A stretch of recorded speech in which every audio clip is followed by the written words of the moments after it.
This year's theme, Africa Ignited, Exploring Ideas, Shaping Outcomes, is about embracing the momentum and sharing opportunities to dive in.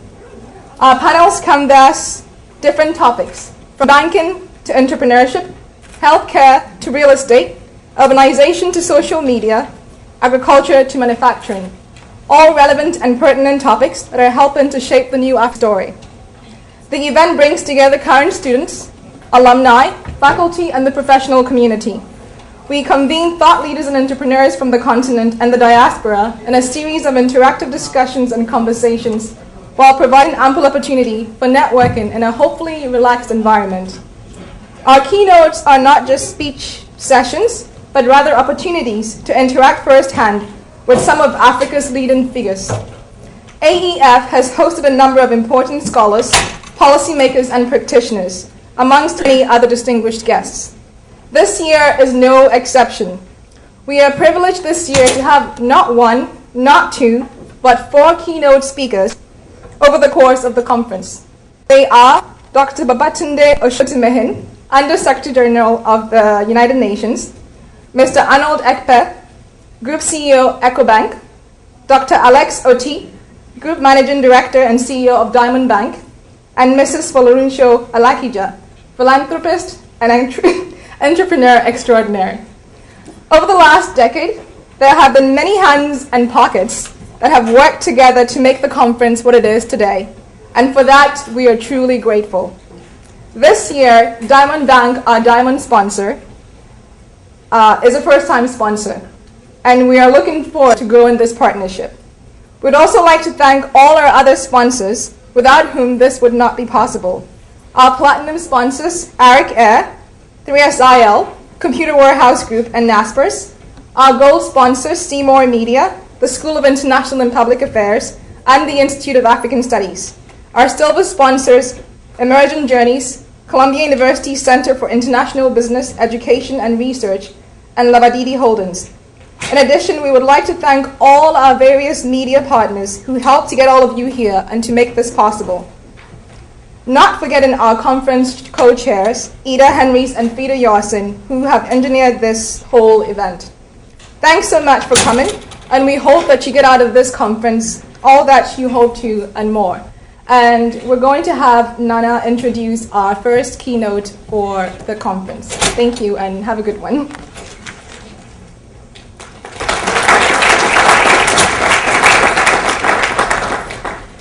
My name is Nana Konama Boateng. I'm a second-year student at the Mailman School of Public Health. I'm studying to get my master's in public health. And today I have the honor of introducing one of Africa's most inspiring leaders, Dr. Babatunde Osotimehin.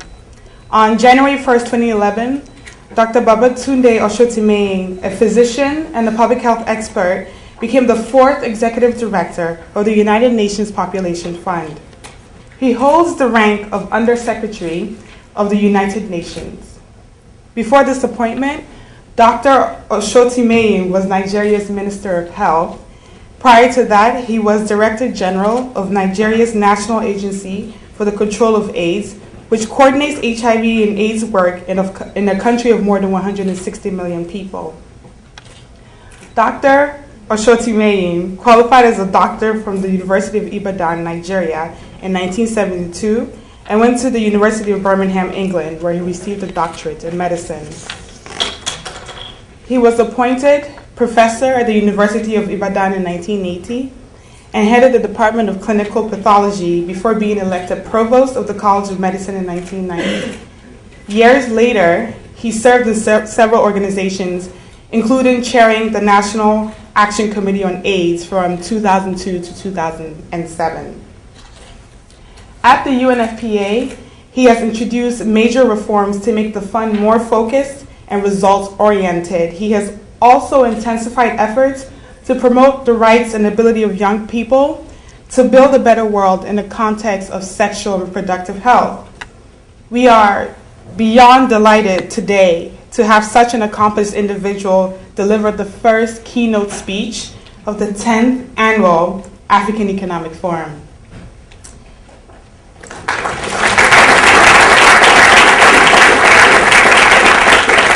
please join me in welcoming Dr. Babatunde Osotimehin.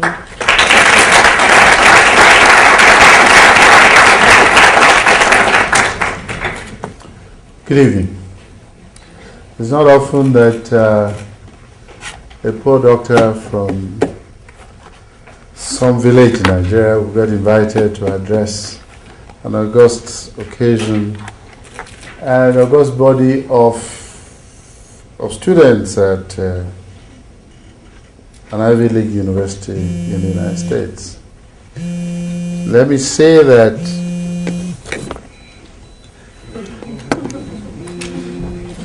it's a great privilege and a pleasure for me to be here. I searched my mind and I asked myself, what should we talk about tonight? What kind of message do I want to give as a 64-year-old doctor from Nigeria who has been in the practice of medicine for 41 years and who has done a few things, both in Nigeria, in Africa, and internationally, and who has also seen Africa transform itself from what used to be a totally aid-dependent continent to one where we now see economic growth. And how can we use the opportunity of this conversation today, inspire as much as we can young Africans who have the opportunity of distinguished education in this edifice to see themselves as leaders in Africa and contributing to growth, development, and inclusive development in the continent of Africa. There are very many aspects of it that we can address, but I choose to address one which I believe is one of the most important, which is about the demographic dividend in Africa and placement of the young adolescent girl within that context. And I'm glad to see here that there are more women than men, and there are more African women here, which implies that the message is appropriate and that, we can actually work around that in terms of understanding what it means and what opportunities and what challenges there are for all of us in taking Africa beyond 2012 or 2013. 2 years ago, the world hit 7 billion people in terms of population. By 2050, we're going to have a population of 9 billion. Within that context, there are probably about 2 billion young people. And those 2 billion young people, most of them live in the developing world. In fact, 90% of that 2 billion live in the developing world. The average demographic in an African country is 60 to 70% of the population will be below the age of 30. And so what we are dealing with is a continent with a large youth population and a continent where young people can actually make transformation if you provide the opportunities for them. Now, there are 3 aspects to that transformation. The first, of course, is about policy. How can we, as Africans, ensure that our governments actually are in a position to provide a policy environment that will guarantee that transformation? And I want to say that I'm happy that in the context of governance, change is happening. Because when I was your age, Africa was to a very large extent, under military rule. It was authoritarian. There was no conversation. But as in the last 10 years, maybe 15, we've seen some movement away from there. And today, we actually see, democratic structures being established, even though fragile, but they're there. We've actually seen countries like Ghana have 2 or 3 elections. You might argue about, the authenticity of those elections, but they have happened. Sierra Leone has come from a situation of warfare to a democratic situation. Liberia has done the same. And when you look at Kenya, Kenya is going into an election another week. So we are beginning to see those structures established in that continent, which would ensure that we have an ability to participate in governance. You don't have to be a politician to participate, but once you have an enabling environment to speak, then you obviously it makes a lot of difference. So that's the first. The second, of course, is that within that framework, and given the skill sets that we have, we can actually then begin to ask ourselves, so how do we encourage inclusive growth? How do we ensure that we have education, we have health, and we have all of the things that provide for quality of life? But one thing that I want to say, and I want to underscore, across all of this, is the protection and the importance of human rights in everything that we do.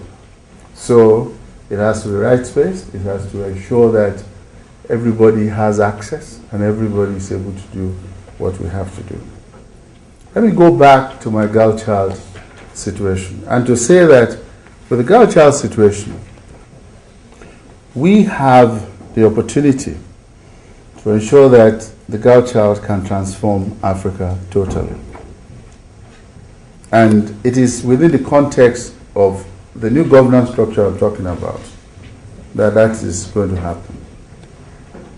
We have 600 million adolescent girls in the world today. Half of them are in the continent of Africa.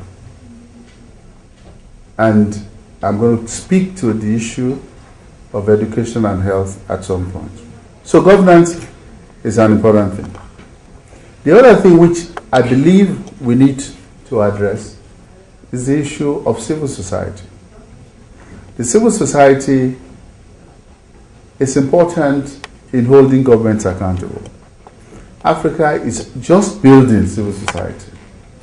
We don't have enough participants in the continent to do the kinds of metrics that civil society does in other parts of the world. And so I want to challenge you that is one area we can participate in to ensure that we can hold our governments accountable. For an example, how do you ensure that government makes the correct investments in everything that we do? How do we ensure that they can take the decisions, difficult sometimes, of not spending money on military hardware, but they spend it on water supply? Those are the sorts of things that we can contribute to and we can take it forward. So I've talked of governance, I've talked of the issue of civil society and the issue of civil society participating in governance. And then of course, delivery of services and care, because I think that in any one economy, what is most important is the human capital and the development of human capital. What we have seen in other parts of the world, which has taken the demographic dividend as I spoke to going forward, is that we have ensured that young people particularly are exposed to quality education and quality health and given access and totally rights-based so that they can make a difference in their lives.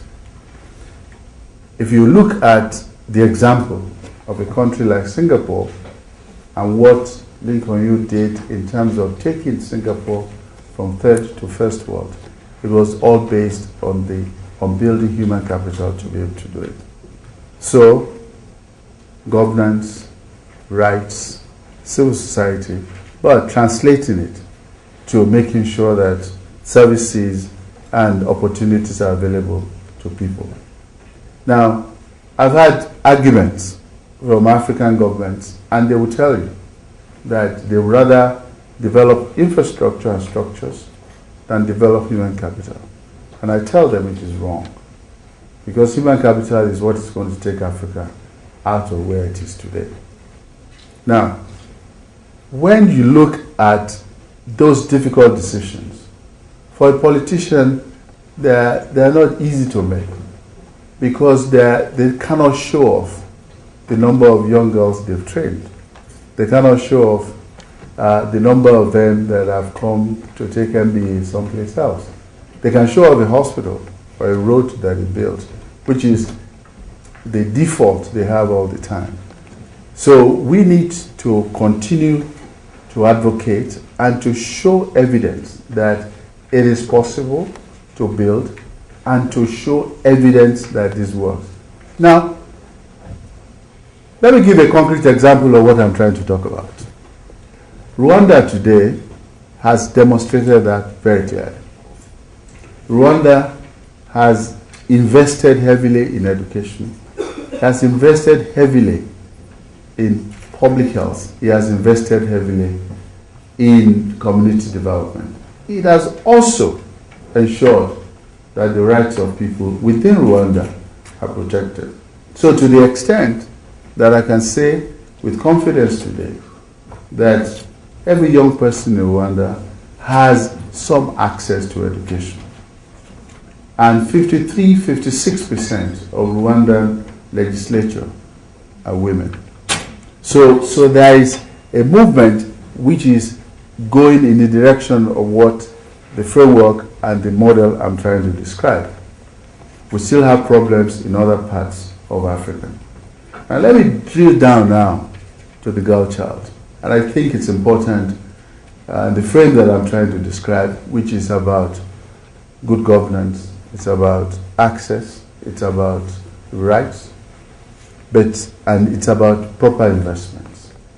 I talked about 600 million adolescent girls in the world, and I think half of them are in Africa. But we have a situation in our hands in Africa today which we need to address. I want to say, and I will take a country which I will not name, but which I know the demographics, where 75% of the 18-year-olds in that country will be married before the age of 15.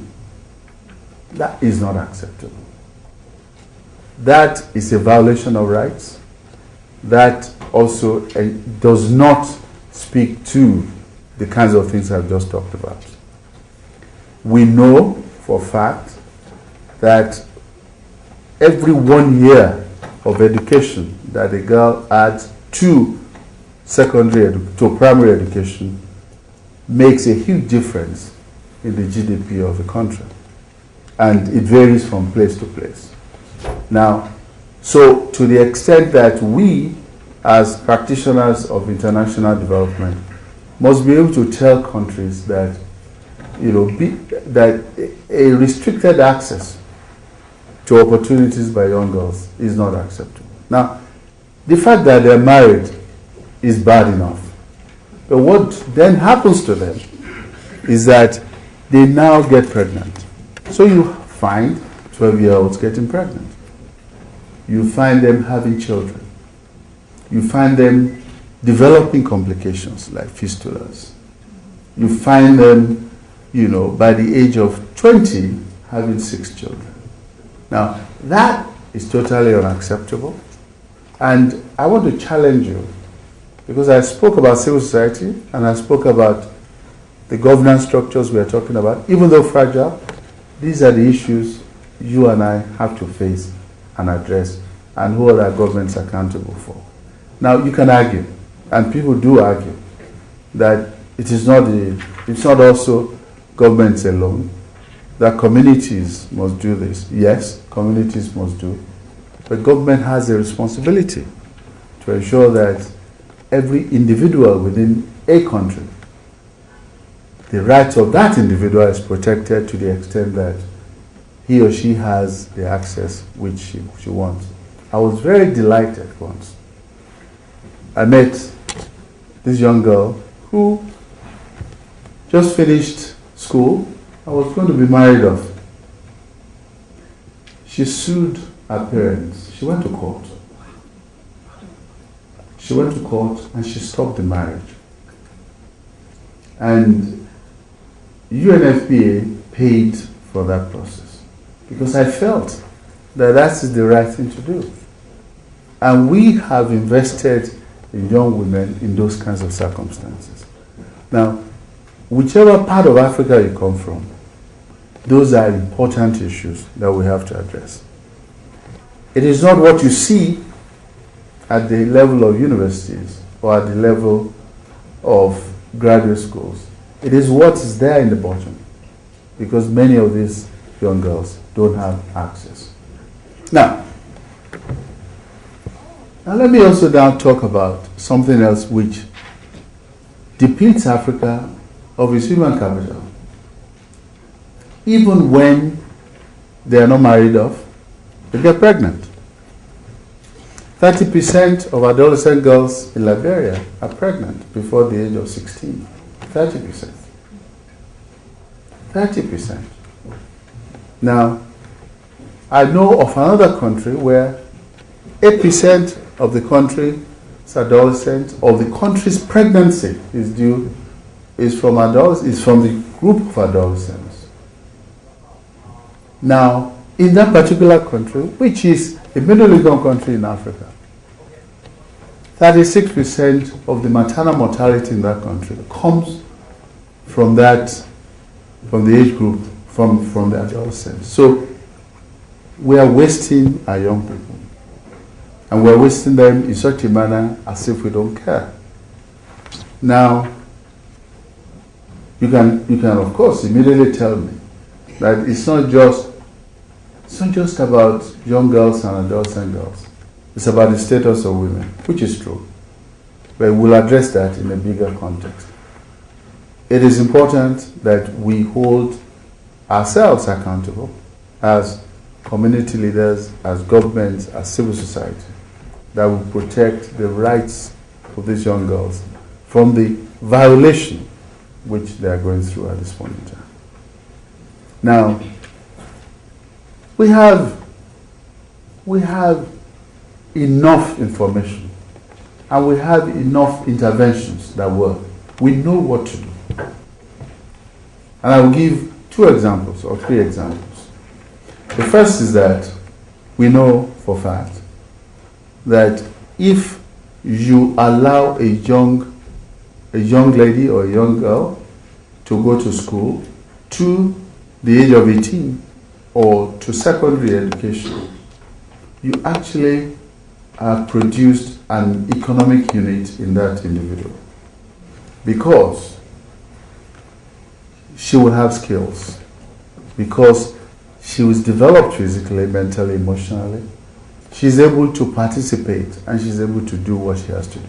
So education, in my view, and from all the studies that I've seen, is the most important human development intervention that we can have.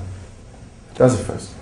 The second is that we should also, in educating them, ensure that they have access to education that relates to their bodily activities. That is, they must have sexual and reproductive health education.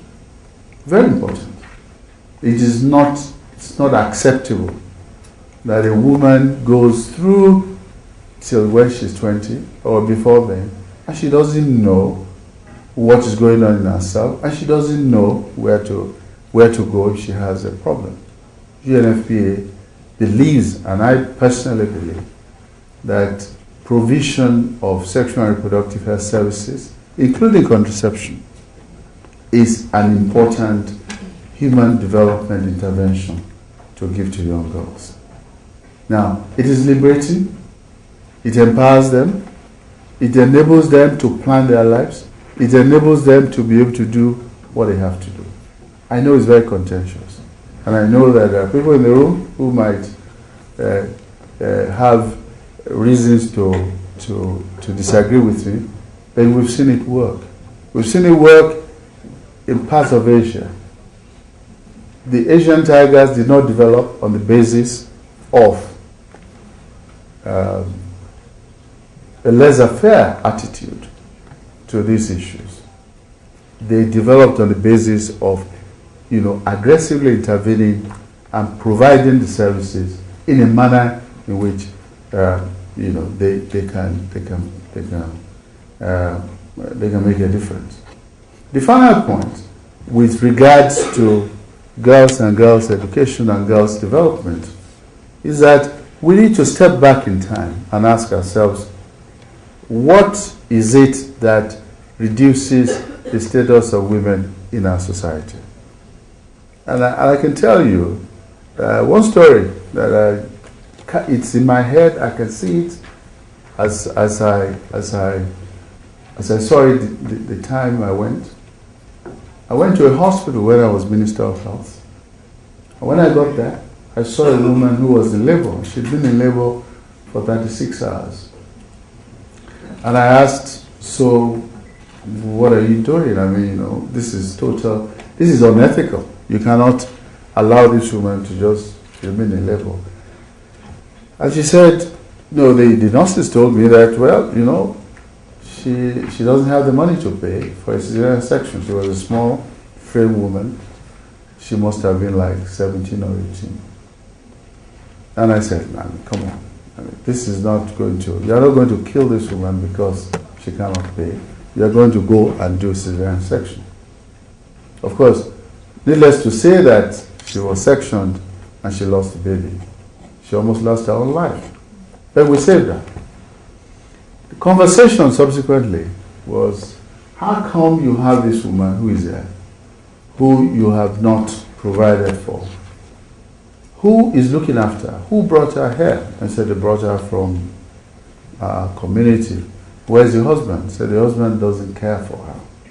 And I said, what do you mean the husband doesn't care? He says, this husband has gone off into that same community to marry another wife because she has brought him bad luck, because she cannot bear that child, because he has problems.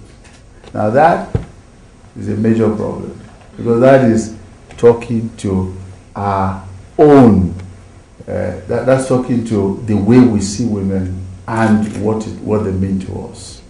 So the status of women is a major issue. Now that begs many questions. How do we socialize boys? How do we ensure that we can bring boys up to understand that women are just as important, if not more important, in any community than men? And this is not an African thing. This is a global thing. This is a matter which requires sufficient address. And as you've seen, what's happening in India and many of the other parts of the world where women are violated and abused. And I think that it is time for all of us to begin to address this issue in a more comprehensive way. We should not let it be that of women alone. It should be all of us speaking to the issue of the status of women. Because once we address that, everything else is normalized. Then we don't even have to choose between who to send to school. We don't have to decide who to invest in. We don't have to decide whether that girl goes to graduate school or not. Because if she gets the right qualifications and she's there, then she goes. It is because we do not value women in our communities and in our lives. And I think that major thing, I want to say it, is about socialization of boys and men.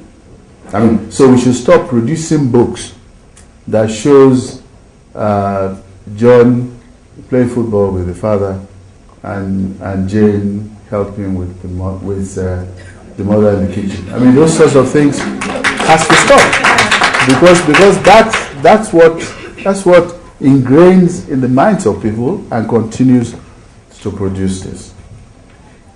And so I come back to my main theme, which is about women being the engine of development and being, I believe, the soul of communities, because I think that they can make all the difference in our world. Now, we should not leave Africa to itself, and we should not leave communities in Africa to themselves. We in the international community also have a responsibility to play, and I'm going to talk about that and then stop. When you look at the growth of Africa today economically, we talk about between 5 and 7%, and everybody talks about that and celebrates Africa. But you know what? If you're an African, and I am, and you go into that continent, you'll be sorry, because I don't know what growth we're talking about. We're talking about growth in terms of turnover. We're not talking about growth in terms of human development. And I will give an example. I should not name the country, and I won't name the company, but I know, I've seen it, where a company is gone into an African continent to try and mine for diamond, and in doing so brings everything that they will consume, including the water they will drink, and goes into that community and mines the diamond and takes it out of the country. Of course, some little is left behind in terms of what goes into the economy, the local economy. And I recall that I read the Financial Times, where in fact it was talking about 34% growth in the GDP of that country. Now I wonder what we are measuring when we talk about that growth, because it is not growth. The growth that does not affect the human capital, does not affect, the kind of lives people live and the quality of life, is not growth. So I want to insist and to ask all of us working within international systems, including the private sector, that investment in Africa must ensure inclusive growth. So as we make money from extractive industry, which is what is fueling the growth as it is, we must also ensure that the money is reinvested in building human capital, because that is what is that is the demographic dividend we are talking about in the long term. That is where it's going to happen, because the resources we have now will be available to make these young girls get the right education. It will ensure that we create safe spaces for these young girls. It will ensure that they get access to health. It will ensure that we provide for them and protect their human rights.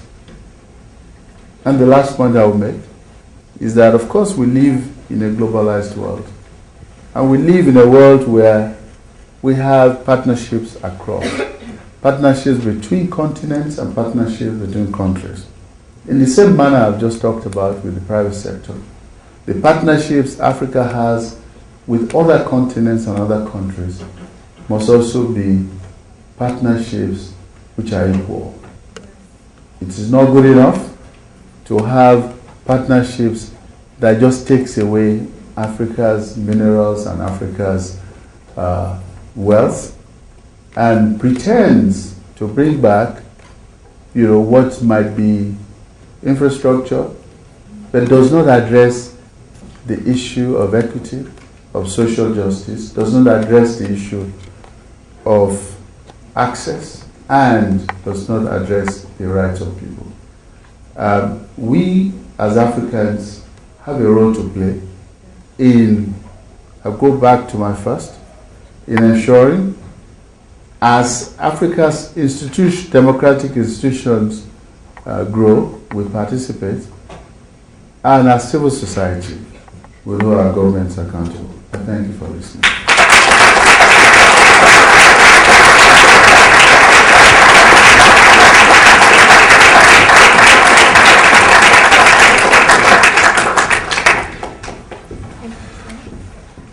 Thank you, Dr. We just wanted to open the floor up to about 5 people for any questions that you may have for the doctor. Does anyone have any questions? Okay.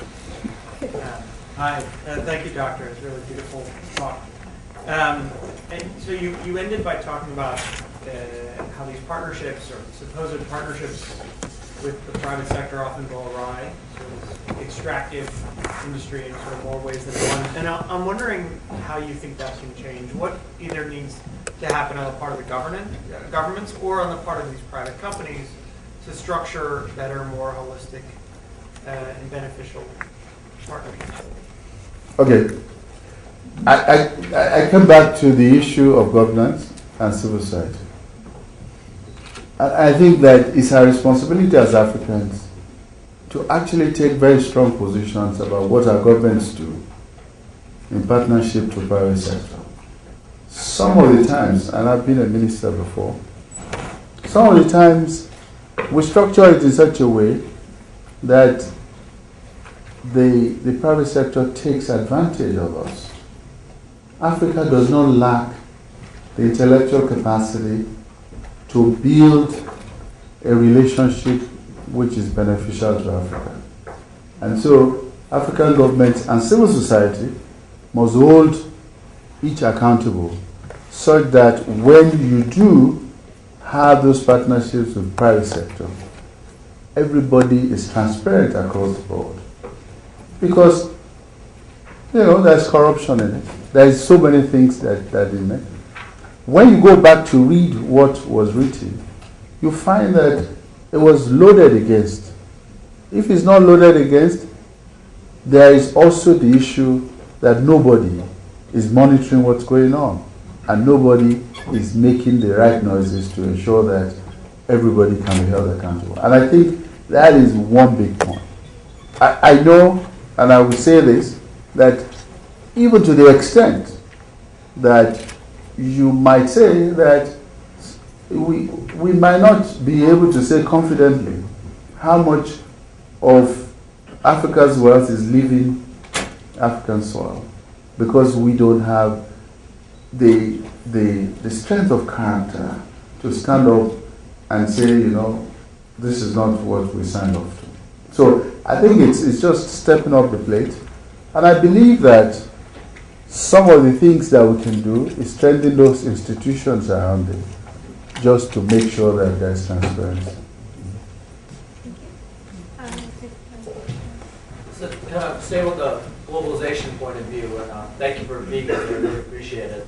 But on the globalization point of view, Africa today, you see, is constantly in the middle of a lot of the ideological battles that are happening around the world today. You see it especially in North Africa, and a lot of times this almost political upheaval in one nation within Africa has very adverse effects on neighboring nations around it, and this kind of then spreads. Then you get, governments aren't able to self-sustain themselves. So how do you think countries in Africa can really help build that relationship between themselves to kind of not fall, to these kind of opposing ideological forces that are in play, and also at the same time, make sure that they retain that very strong identity and culture that exists today? You've asked many questions,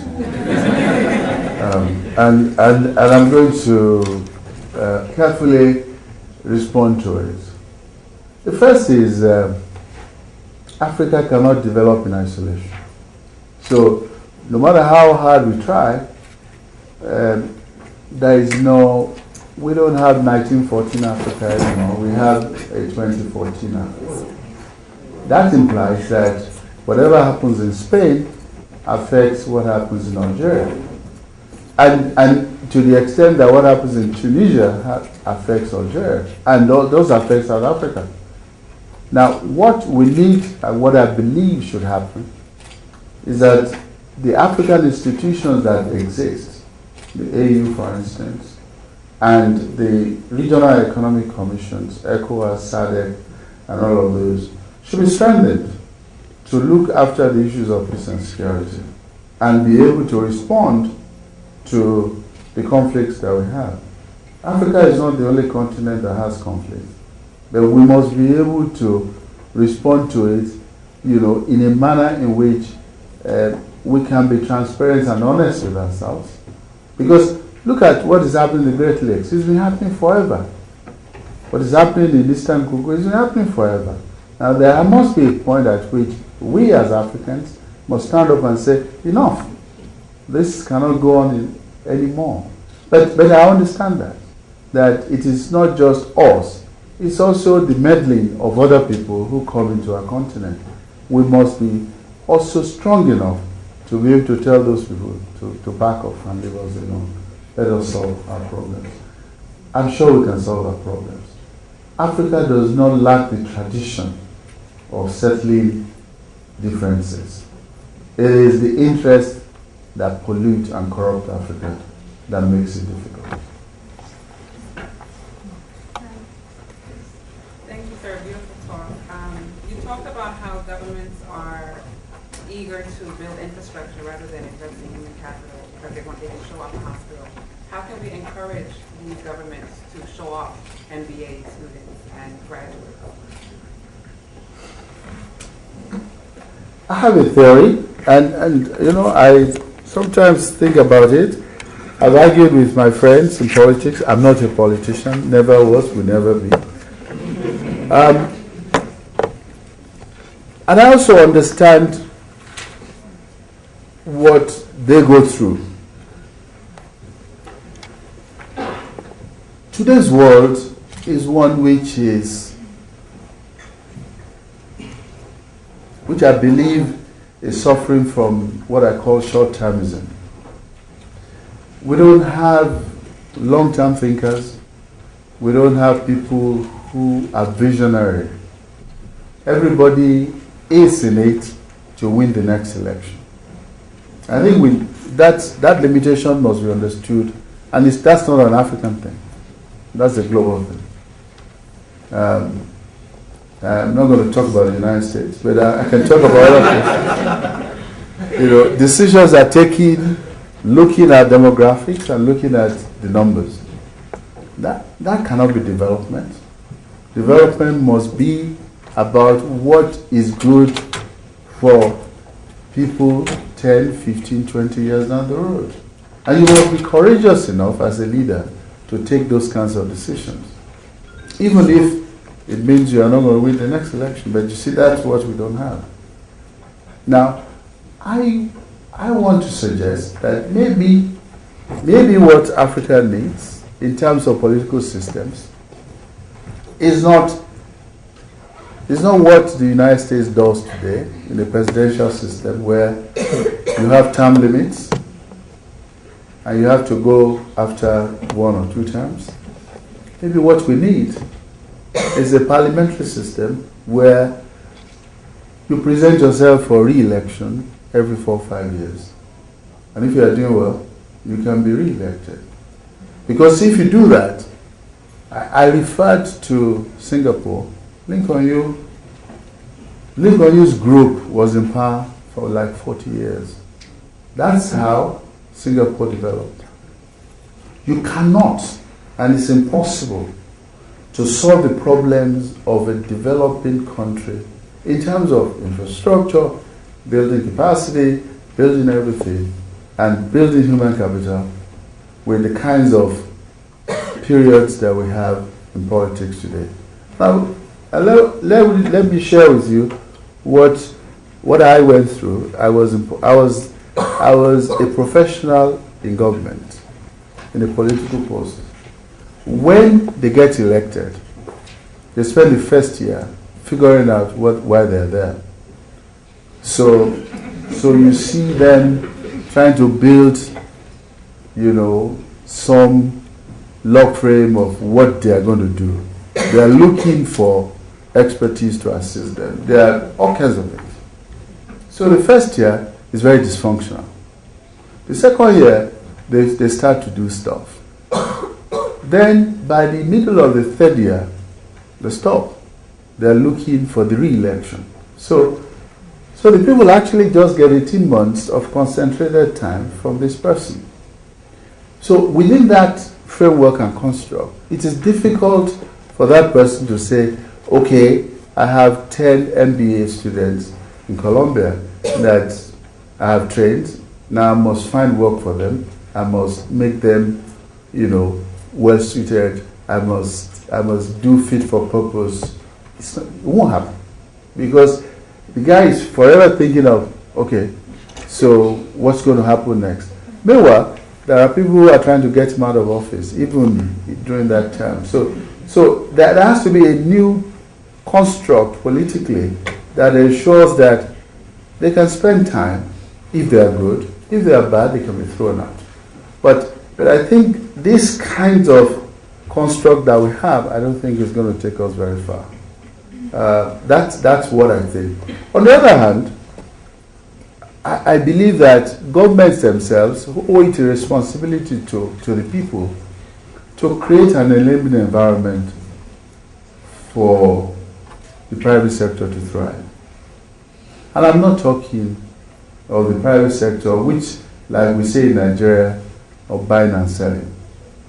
That is, you go to China, you buy the water and come and sell it. That's not what I'm talking about. I'm talking about a private sector that is prepared to invest, that is prepared to innovate and create, that actually ensures that there's sustainability within the environment. Now, if you do those two things, that is, ensure that they can be there for a while, and ensure that they can actually bring forth policies that enable and facilitate and create an environment for the private sector to work, then all MBAs will be employed. Thank you. I think we have time for one last one, and Virginia will give a move thanks after that. You go ahead. Okay. Dr. Osotimehin, thanks for coming today. My question is more in the area of health, human services development, because that's where what I'm most interested in.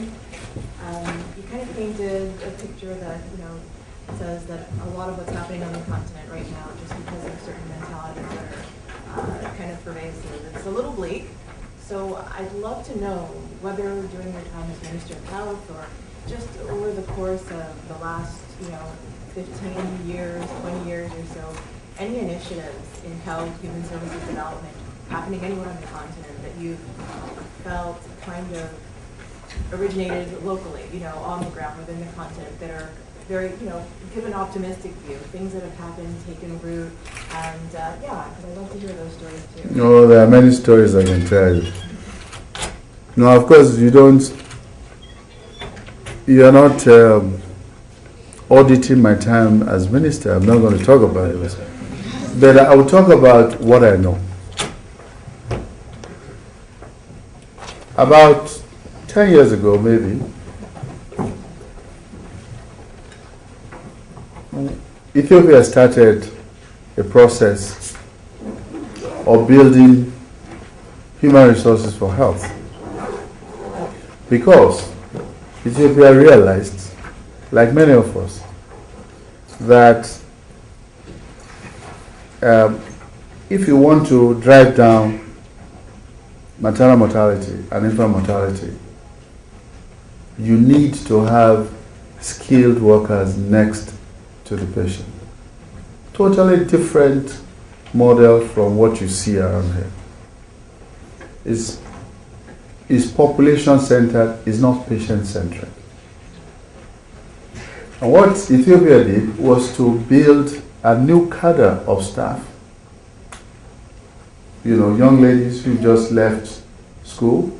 They're given about a year of training, but they can do a whole variety of things, including counseling and testing for HIV, antenatal care, provision of contraceptive services, those sorts of things, treat malaria, do those things. And today they've trained 40,000 of those and placed them in communities in Ethiopia. They have driven down maternal mortality by more than half. They have reduced infant mortality by almost 60%. And they have increased contraceptive prevalence by about 100%. So that to me is homegrown, is working, and it's the sort of thing we require. And when you talk about maternal mortality, the women who die don't die from things that are esoteric. There are things that we can prevent. So being able to see a woman at least 4 times in pregnancy, ensuring that she takes her folates, making sure that somebody attends to her birth, making sure that it is clean, those things which are very basic, they don't require me having spent 10 years in medical school to do. It's something that others can do. And that has worked considerably. And I think many other countries are beginning to pick up on that. That's the first. The second, Rwanda did something very similar. But Rwanda is a smaller country. But Rwanda went to the point of actually insisting that if you lose a mother, if you lose a woman in childbirth, there is an audit. There is a maternal mortality audit. In point of fact, Richard, who is my friend, who was then the minister, you would have to send a text or call his phone number or cell number to register it. It was that severe. And in the 2, 3, 4 years that they started, they drove down maternal mortality by more than 70%. So there are things that work, and in the same platform, and I don't want it to appear as if they're just taking one thing and running with it. It is an integrated platform. In the same platform, they were able to provide counseling and testing for HIV, prevention of mother-to-child transmission, making sure that people are treated for AIDS and all of that. And so it's a comprehensive thing. And the final point, which I think, is something which we also know has worked very well, is with South Africa changing its policy to HIV. In 2000, I was nominated to be the country coordinating person for UNAIDS in South Africa, which I turned down flat because South Africa refused to accept that HIV was the cause of AIDS. And for that reason, did not provide treatment. In fact, the Minister of Health then, who was my friend, who unfortunately has passed, was recommending that we should give patients beetroot and garlic. It was that bad. But then government changed, policy changed. Today, South Africa has driven down AIDS deaths by at least 70%. And of course, there are still people who are HIV positive, but there is more life there. And I think it's just a question, and it was their internal resources, nothing from outside. It was just a policy change, good training, making sure that people can access services, and that's changing entirely. But I think I want to go back to what I said before. The one thing that we have to address, because treating people, providing services, is about scratching the surface.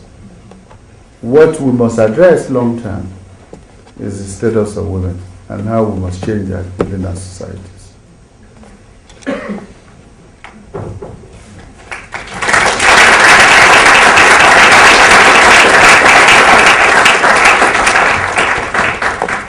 Can you all join me in giving another round of applause to Dr. Osotimehin?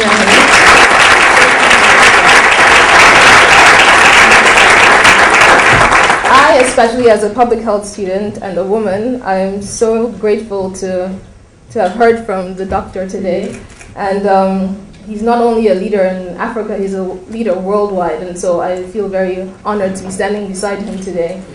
I certainly feel inspired in his belief in the potential of the African girl and the African woman.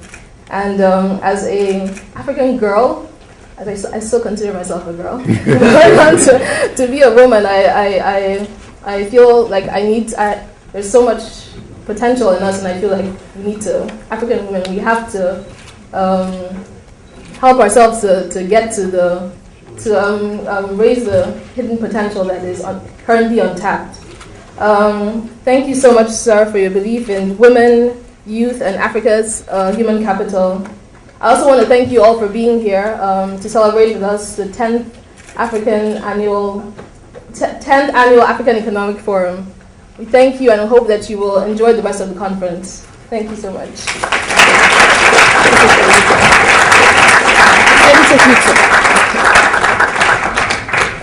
So we're here today, Genevieve from MUIPR. We're doing a few interviews on behalf of Columbia University to document Columbia's 10-year anniversary of the Africa Economic Forum. We're here today with Dr. Babatunde Osotimehin, who is the Executive Director of the United Nations Population Fund. Prior to that, he was the Health Minister in Nigeria for years. He's been a medical doctor for over 40 years, you said, right? Yes, my 41st year. Wow. So he delivered us such a powerful, powerful keynote about women and girls and, sort of good governance and how government should be doing more about empowering women. And I'd like to talk to you a little bit about that. I know that prior to your role as sort of the Executive Director of the United Nations Population Fund, you were the Minister of Health in Nigeria. Has your focus really been on women, on a sort of governments and doing more around, making sure that women are capable and empowered to be equal partners? It's been about a holistic development of women. Okay. Because I think that we cannot depend solely on government. Yes. It has to be civil society, it has to be private sector, and it has to be communities. Yes. Realizing that women are a powerful force for development. Yes. And making sure that all of this comes together to assist this adolescent 12-year-old girl, yes, who requires all of the inputs she can get, yeah, to make a difference in her life. Yeah. And you raise a good point about women sort of empowering young girls. We know here that HIV/AIDS, you've done a lot of work within the HIV/AIDS sphere, and we know that a lot of women are sort of disproportionately impacted by the disease. Talk to me a little bit more. March 10th is the sort of National HIV/AIDS Awareness Day for women and girls. Sort of a lot of sort of programs, a lot of states deploy programs that day to sort of educate and sort of empower women about being more proactive around HIV/AIDS. Talk to me about what are the kinds of ways that women could sort of do a little bit more? It goes back to the issue of the status of women. Yeah. And that's a global thing. Yeah. And so we need to have collectives of women, yeah, and girls, yeah, who self-reinforce themselves, yeah, so they have confidence. Yeah. Because many of the times they fall victims because they don't have confidence in themselves. Absolutely. And they become violated, yeah, in those kinds of circumstances. So, God help clubs, gallop clubs, education, yes, amongst themselves, yes, information amongst themselves, yes, and information about their sexuality and about HIV and transmission. I think very important. Yes. And they must be able to insist that if they don't want it, they are not going to have it. Yes. And if they must have it, they should be protected. Yes. And I think those sorts of simple messages must go out. Yes. And I think, we found that, young girls who have been able to do this have been able to impact positively on other girls to actually, build strength in themselves and stay in school, don't get into these kinds of things, avoid drugs, avoid those sorts of very difficult circumstances which makes them vulnerable. Yeah, and you touch on a very good point. The fact that there's progress, there's some progress happening. These days we're beginning to see more and more of world leaders being women. So do you envision that sort of this momentum, sort of this progress towards empowering women and sort of making women be equal partners in their community? Do you see it being sustained? Oh yeah. Okay. The truth of the matter is that we must sustain it. We don't have a choice. Yes. I mean, there's one point which I picked up from Mrs. Zuma, who is the current chairperson of the EU Commission in Addis Ababa.